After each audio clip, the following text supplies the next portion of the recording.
Look, it's a huge honour and a privilege to get that title and the opportunity to captain your country, especially at Test level. Something I'm looking forward to. I'm very excited, but everything feels very normal still to me. We've got a very stable team culture and team spirit going, especially over the last few years. It's been pretty consistent, and so not much has changed in the team setup. I've read that quite a few times in the press and of late. So not much has changed, and I personally still feel the same. I think tomorrow a few butterflies will be going around, but that's pretty normal in every test I play. But I know it comes with a lot of responsibility, and hopefully I'll live up to that kind of responsibility tomorrow and for who knows how long. Every game is a must win, but especially now, being 1-0 down in the series, there's a little bit of added pressure on us to make a play. We're as prepared as we can be. A few exciting things happening with team selection, and hopefully we can excite the crowd tomorrow and the people of South Africa. I honestly believe that there was a bit of a momentum shift in the last test match. I've played enough series in the past to know that a little momentum shift like that, it doesn't just happen. It's a big thing in a big series like this. So it's up to us to make sure we maintain that kind of momentum into this third test match now. And I think there's a nice energy in the team. Not that there hasn't been a good energy. I thought Ash led the team exceptionally well. And the same kind of energy is there. A little bit of a fresh vibe maybe. I'm more of an energetic guy, if you can say it like that. So hopefully that kind of energy will be useful in the next 2 test matches. Yeah, it looks like a normal Wanderers test wicket. It looks like a really good wicket.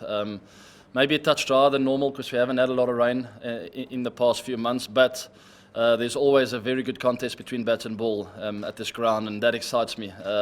We haven't had much of that in the past few months, so it'd be nice to get a good contest between bat and ball out there tomorrow, and we know we've got the skill to make things happen, so looking forward to that.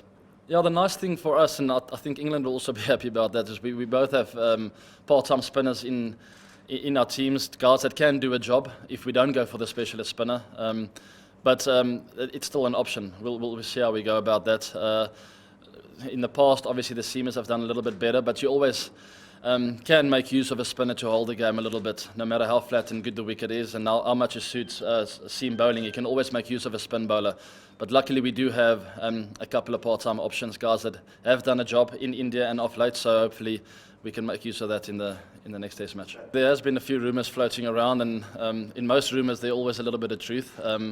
It's not just in the last while. For 2-3 years I've been searching for the right answers to play a little bit less cricket in one way or another, to keep myself fresh and to keep enjoying the game. I found myself on the pitch in the past few years every now and then, not very often, but every now and then not enjoying myself as much as I should be, and that raises concerns within myself. And I've been searching for those answers and been talking to a few people, and obviously that's leaked a little bit. So still very committed.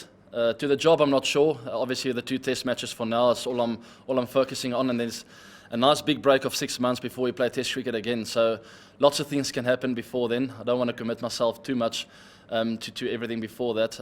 But for now, I'm as committed as I can be, and very, very hungry to make a success of the next 2 test matches.